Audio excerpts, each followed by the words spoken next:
Des nouvelles lectures, des livres terminés et encore bien d'autres choses. C'est parti pour un nouveau vlog. Aujourd'hui, on est lundi et je sais toujours pas la date. Aujourd'hui, on est lundi 15 décembre.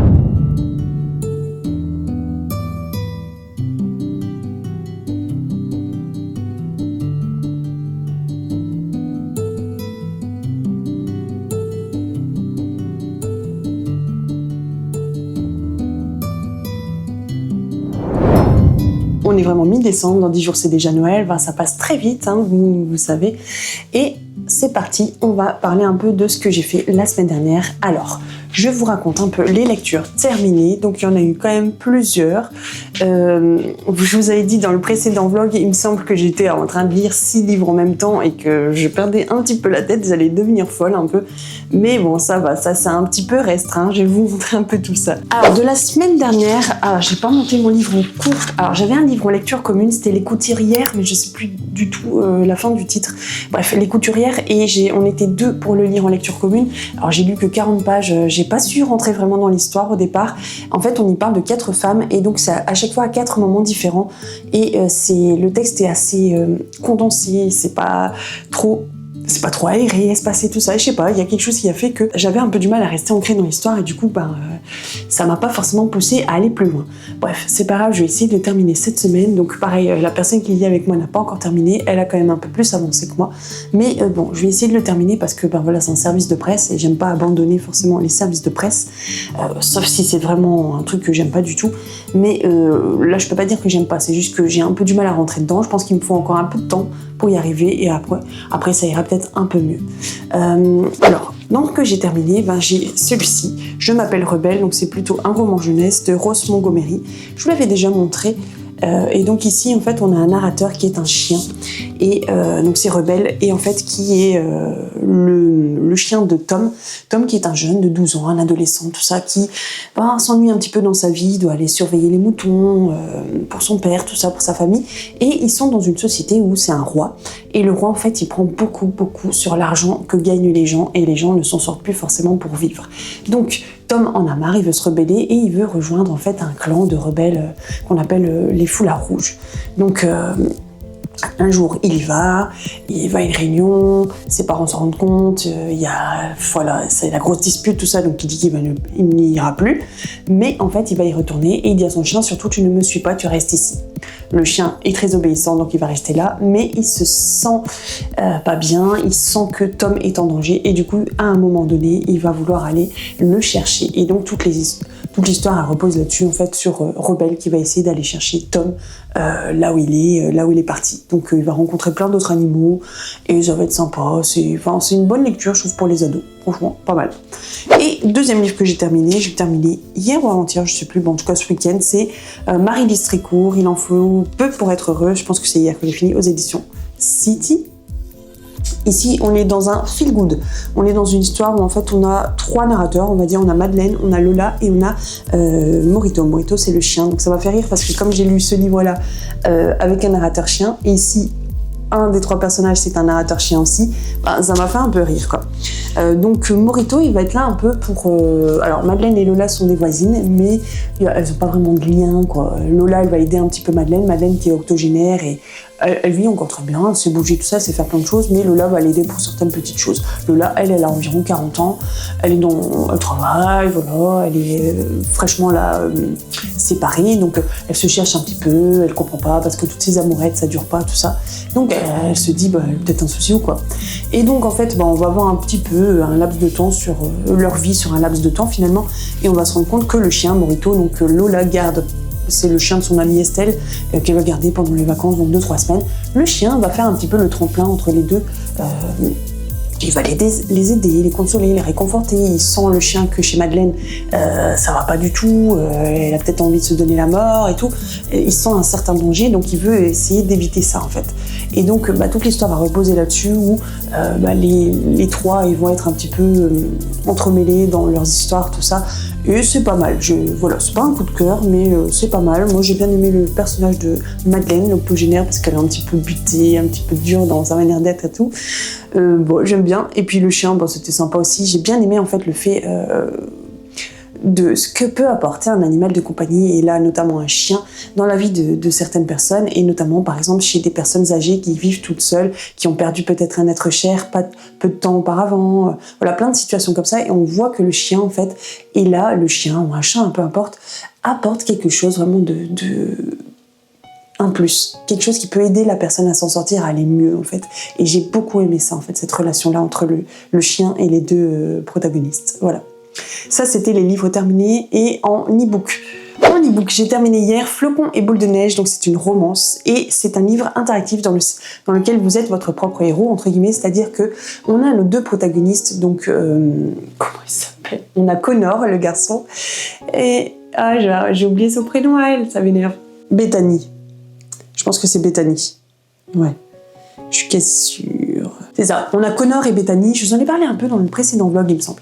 Et j'aime bien parce qu'en fait, on choisit au départ si on veut Bethany, qui est quelqu'un de déterminé mais un peu maladroite, ou un autre comportement, je ne sais plus lequel. Et en fonction de ces deux types de comportements, l'un des deux qu'on a choisi, à certains chapitres, elle va nous dire, l'autrice, il faut aller lire celui-ci si tu as choisi ça, et si tu as choisi ça, tu vas lire ça. Et à d'autres chapitres, elle va dire, si vous voulez qu'il se passe telle situation, allez dans ce chapitre. Si vous voulez cette autre situation, vous allez dans un autre chapitre. Donc il y a pas mal de choix différents en fait. Et donc nous on construit un peu notre histoire finalement en fonction des choix qu'on veut faire par rapport aux personnages et à leur histoire et à ce qui leur arrive. Et j'ai trouvé ça vraiment sympa, une romance de Noël vraiment tranquille, cosy. Si vous aimez ce genre de lecture, n'hésitez pas à aller le lire. Et si vous avez envie d'influer un peu sur l'histoire, c'est vraiment le roman qu'il faut lire. Voilà, donc c'était vraiment sympa par rapport à ça. Après, au niveau des livres que j'ai terminés, alors j'ai lu 2 BD aussi, je vous les montre, mais je vous en parle pas parce que je vais faire une vidéo spéciale là-dessus prochainement, je ne sais pas encore quand, mais comme ça fera pas trop de redites. Donc la première BD, j'en avais parlé brièvement une autre fois, c'était Hiver à l'Opéra, et donc on est ici dans un thriller historique, donc ça se passe en 1896, et donc j'avais lu Automne en baie de Somme, et c'est un peu, on va dire, une suite dans le sens où c'est le même policier, mais l'histoire est complètement différente, donc on peut vraiment lire les livres indépendamment, il n'y a vraiment pas de souci. Et en plus, dans celui-ci, on a un résumé de l'autre histoire. Donc on peut lire le résumé et c'est largement suffisant pour suivre cette histoire, qui, comme je viens de vous le dire, n'est pas du tout la même que le premier tome. La deuxième BD que j'ai lu et que j'ai beaucoup aimé, c'est Bordeaux Shanghai, donc roman graphique on va plutôt dire. Et donc ici, c'est une histoire en fait avec un fils à papa chinois qui fait n'importe quoi là-bas à Shanghai. Et donc son père va le faire venir en France pour qu'il puisse aller rendre compte de sa vigne. Il a des vignes là-bas, donc son domaine en fait, et pour lui dire un peu ce qui se passe, si ça va, voilà, il va observer un peu et rendre des comptes à son père, quoi. C'est un peu une sorte de punition. J'en dis pas plus parce que là j'en ai déjà dit trop, mais voilà, ce sera dans une prochaine vidéo. Ça c'était vraiment tous les livres que j'ai terminés. Maintenant je vous parle un peu des livres en cours. Je vais être brève aussi là-dessus puisque vous les avez déjà vus plein de fois. Donc je suis toujours dans les 24 histoires pour les jeunes sur un calendrier de l'Avent. Je suis en retard. Ensuite, je suis aussi là-dessus, calendrier de l'Avent, pareil pour les enfants, je suis en retard. Et troisième, calendrier de l'Avent chez Milan, donc là avec les petits livres à l'intérieur, pareil, je suis très en retard dans celui-là. Je me rends compte en fait, peut-être parce que j'en ai 3, que j'arrive pas du tout à suivre. Comme je lis plein d'autres livres à côté, j'arrive pas forcément à prendre un temps pour lire ces calendriers de l'Avent. Alors, après, peut-être parce que c'est de la jeunesse et c'est pas forcément les histoires qui me plaisent le plus, ça peut jouer aussi. Si c'était peut-être un roman contemporain ou un thriller, peut-être que je serais plus dedans. À voir, à tester peut-être l'année prochaine. Mais voilà, j'arrive pas à tenir...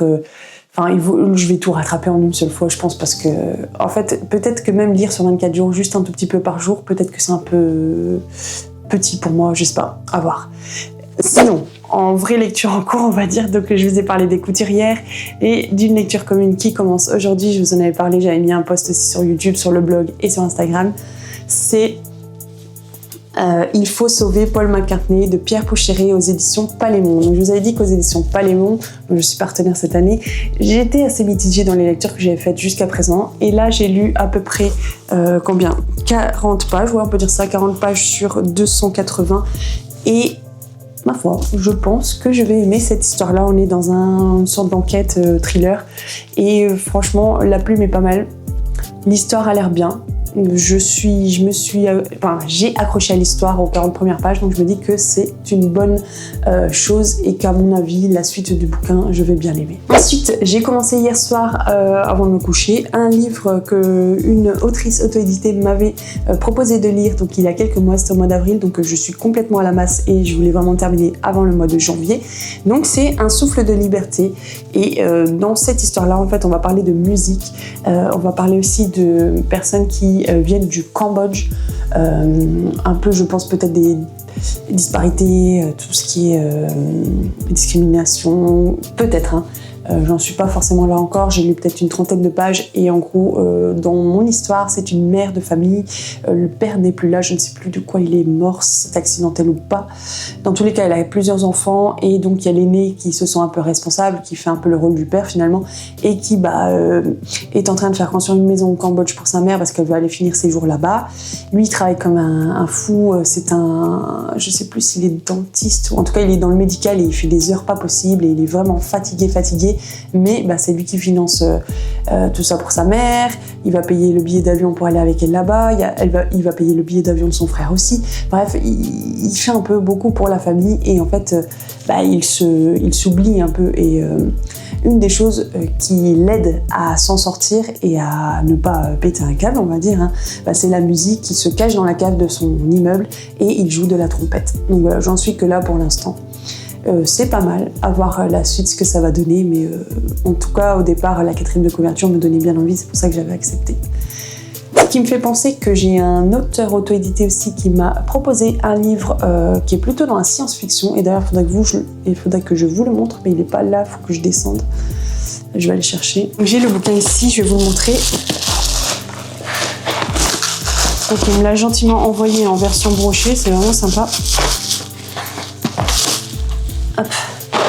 Donc ça s'appelle En virtuel, écrit par Icarus McLone et il écrit H en dessous. Voilà, donc ça c'est le bouquin qu'il m'a envoyé et je vous lis la 4e de couverture. Un roman à la croisée de Matrix, Ready Player One et Avatar, mêlant réalité virtuelle, action, univers immersif et philosophie. Je porte le nom d'une planète. J'ai le nez vers les étoiles et les pieds sur une terre plus si bleue. Les miroirs sont mes pires ennemis. Je suis aussi mal à l'aise dans mon corps que dans cette époque de robots. Pour échapper à la maussade année de 2057, je crée mon avatar dans le programme de réalité virtuelle Higher. D'après son slogan, la plus belle réalité est celle que l'on invente. Voilà, donc ça c'est l'histoire. Je sais pas du tout ce que ça va donner, mais bon, je me dis que voilà, ça peut être sympa aussi de sortir de sa zone de confort. Je vous en parle souvent et je vous dis qu'une fois de temps en temps, j'aime bien lire des livres que j'ai pas trop l'habitude de lire. On est complètement là-dedans avec ce livre-là, donc à voir ce que ça va donner. J'ai reçu la semaine dernière Ce que Blanche n'avait pas dit, donc aux éditions Palémon. J'aime énormément la 4e de couverture, et donc c'est un livre que je lirai en lecture commune fin janvier, si jamais quelqu'un veut se le procurer. Il est à 11 €. N'hésitez pas. En 1923, la France poursuit l'édification de ses monuments aux morts, qui honorent non des martyrs mais des héros. Quant à ceux revenus la gueule cassée, il n'est pas question de les voir. Paris s'enivre de fêtes et la province hésite entre tradition et modernité. À l'emballe, Juliette Perron est la fille d'un riche épicier. Elle n'a que 18 ans lorsqu'elle croise à nouveau le regard de Flavien de Sévignac, jeune baron aussi séduisant qu'inaccessible. Entre la roturière et l'héritier, la passion s'impose, brûlante. Leur mariage fait figure de véritable conte de fées. Dans une Bretagne encore marquée par la guerre, où les convenances dictent la loi, Juliette va défier son père, la société et surtout sa belle-mère, Blanche de Sévignac, une aristocrate ruinée et orgueilleuse, qui ne reculera devant rien pour protéger le nom de sa lignée. Alors ici on est plutôt, donc pas un thriller, mais entre secrets de famille, orgueil et amour interdit, le destin des Sévignac et des Perron s'entremêle jusqu'à révéler ce que Blanche n'avait pas dit. Ouais, on est plutôt dans un roman historique, où l'élan du cœur se heurte aux traditions et où les apparences dissimulent les blessures du passé. Ça a l'air sympa. Et dernier bouquin que j'ai reçu, donc en ce moment j'en reçois très peu, ce qui est très bien, comme ça je peux très bien finir mes SP tranquillement. C'est un jeunesse, donc chez Palémon, qui sortent maintenant des jeunesses 12 €, des 4 ans, donc au cœur des monts d'arrêt vit un drôle de petit loup. Blaise n'aime personne, ni ses amis, ni sa famille, ni même Hilda, la belle louve grise, qui elle pourtant l'aime beaucoup beaucoup. Non, lui il n'a qu'une passion, ce qu'il aime, ce qu'il adore, c'est les moutons. Normal pour un petit loup. Mais vous ne devinerez jamais pourquoi. Donc ça a l'air vraiment sympathique et ça va se lire très vite. Donc je vous ai dit un peu tous les bouquins que j'ai terminés, que j'étais en train de lire et que je vais lire dans très peu de temps. Là, je termine un peu avec tout ce qui est un peu blabla, les infos sur ce qui se passe sur les challenges que je peux faire ou autre.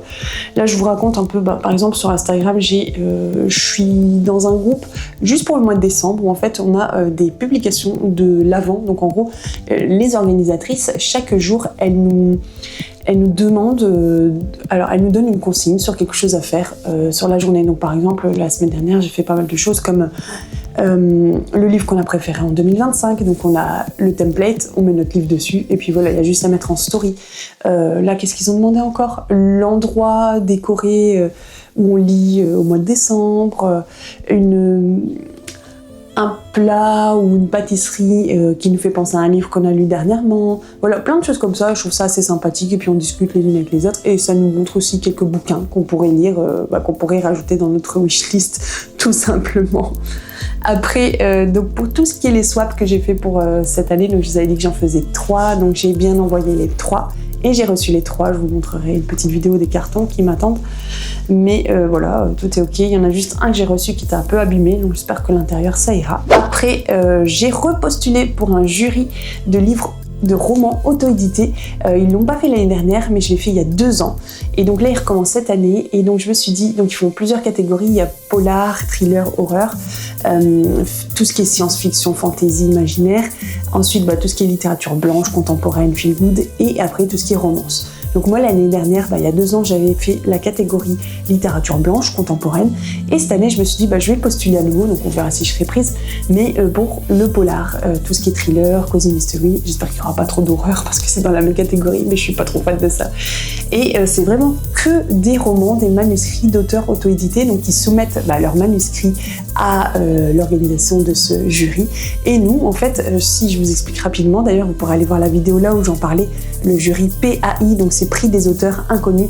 C'est vraiment bien si vous voulez découvrir des auteurs auto-édités, et si jamais vous voulez postuler, n'hésitez pas, venez me voir en commentaire ou sur Insta, je vous expliquerai comment on fait, c'est vraiment facile. Et je vous explique un peu comment ça se passe. Donc il y a 2 grosses étapes, on va dire, dans l'année. La première étape, c'est en fait, on a plein d'extraits de bouquins à lire. Et donc c'est, je pense, le premier chapitre, quelque chose comme ça, donc quelques pages du bouquin. Et on doit donner notre avis donc sur ces premières pages-là, notre avis sur la couverture, sur la 4e de couverture. On met une certaine note. Et après, donc ils vont choisir les 10, ils vont choisir, c'est nous, en faisant nos notations. À la fin, les 10 bouquins, je pense, peut-être pas 10, mais ou 6 bouquins, je sais plus. Il y aura un nombre de bouquins, ceux qui auront le plus de points, qu'on lira une fois par mois sur le restant de l'année et qu'on devra noter. Et à la fin, un de ces bouquins-là sera le gagnant du jury du prix des auteurs inconnus. Donc ces livres, on les lira en entier. Mais sinon, tous les extraits avant, il y en a beaucoup, 20, 30, ça dépend des catégories. Faut les lire régulièrement et noter en fait. Et c'est vraiment bien parce que ça donne envie de découvrir des bouquins. Moi, je sais qu'il y a des bouquins qui n'ont pas été forcément dans la liste des livres après qu'il fallait lire en entier pour le prix, mais qui m'auraient bien donné envie et que peut-être un jour j'achèterai ou j'emprunterai, voilà, parce que j'ai envie de découvrir ces auteurs-là. Donc c'est vraiment bien si jamais vous voulez découvrir des auteurs auto-édité. Je trouve que ce jury est vraiment un très bon plan et c'est très bien organisé, c'est vraiment très bien fait. Ensuite, on m'a contacté pour faire partie d'un jury de romans jeunesse, et donc c'est une dame qui a créé ce challenge-là, ce jury juste cette année-là. Elle l'appelle le jury des cervelles, quelque chose comme ça. Et en fait, donc elle a créé pas mal de catégories, donc roman jeunesse, album jeunesse, du young adulte, du contemporain, romance, thriller, aussi même cinéma. Elle a vraiment été dans tout ce qui est culturel. Et en fait, son but à elle, c'est vraiment de faire connaître un peu plus tout ce qui est culturel autour d'elle, parce qu'elle se rend compte que les gens ne sont pas forcément très cultivés ou n'ont pas forcément envie d'aller se cultiver sur tout plein de domaines artistiques. Et du coup, c'est un peu pour ça qu'elle a créé ce jury-là. Et donc, elle m'a contactée et donc elle m'a dit, en fait, dans le groupe où je serai, donc roman jeunesse, donc c'est un peu des livres qui vont de 9 à 14 ans, il faudra que moi je propose un livre pour les 11 autres personnes qu'elles devront lire et donc qui est dans un thème particulier. Donc par exemple, moi, elle m'a donné un mot particulier, je vais pas le dire là maintenant parce que c'est pas encore sorti tout ça, mais j'ai dû chercher un livre avec ce mot-là dedans, ou en tout cas on en parle dans le livre. Donc c'est bon, j'ai trouvé, je le lirai moi-même parce que je ne l'ai pas encore lu. Et donc après, moi je devrais lire aussi les 11 autres livres des autres personnes qui ont eu chacun aussi un thème particulier. On n'a pas le même thème à aborder en fait.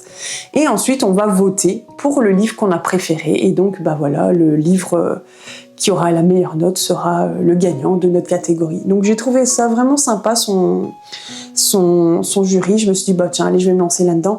Et c'est vraiment bien dans le sens où en fait, on n'est pas là à être jury de livres qui viennent de sortir ou qui vont sortir. Et c'est des livres qui peuvent être... qui existent peut-être depuis 5, 10, 15 ans, et je trouve ça vraiment bien. Le livre que j'ai choisi, je sais pas de quand il date. Bon, je pense qu'il a moins de 5 ans, mais je l'ai surtout choisi parce qu'il fallait qu'il rentre dans mon thème, et c'était pas évident de trouver un livre voilà, sur le mot qu'elle m'avait donné.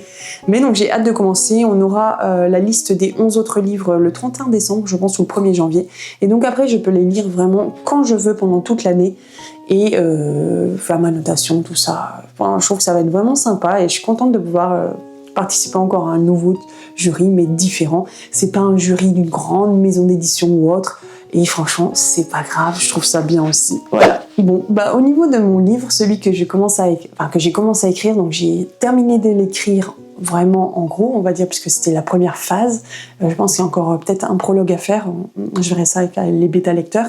Donc là, il est parti entre les mains de mes 3 bêta-lecteurs, donc mon mari et 2 copines, donc une d'ici et une sur Bookstar. Et donc je leur laisse un petit peu de temps pour le lire, me dire un peu tout ce qui serait à retravailler pour pouvoir aller dans le second jet. Et en espérant qu'il n'y en ait pas 18 non plus. Et j'espère vraiment que c'est une histoire qui va leur plaire, qui va leur parler, que c'est pas nul, parce que ça fait peur aussi de sortir quelque chose et de pas savoir ce que ça vaut. C'est vraiment sortir énormément de sa zone de sécurité. Pour le coup, là, j'en suis complètement sortie. Je vais vous laisser ici pour aujourd'hui. N'hésitez pas à aller voir donc le lundi soir, justement les vlogs écriture, où justement je vais en parler un petit peu plus. Et le samedi pour une vidéo un peu plus thématique. N'hésitez pas à vous abonner, à mettre un like, à booster la vidéo, à partager, à faire tout ce que vous voulez et à commenter. Dites-moi si vous avez lu un des bouquins dont je vous ai parlé aujourd'hui. Dites-moi ce que vous êtes en train de lire, parce que ça peut enrichir encore ma liste de lecture aussi, ma wishlist pour l'année 2026 et plus. Voilà, allez, à très bientôt, c'était Aurélie.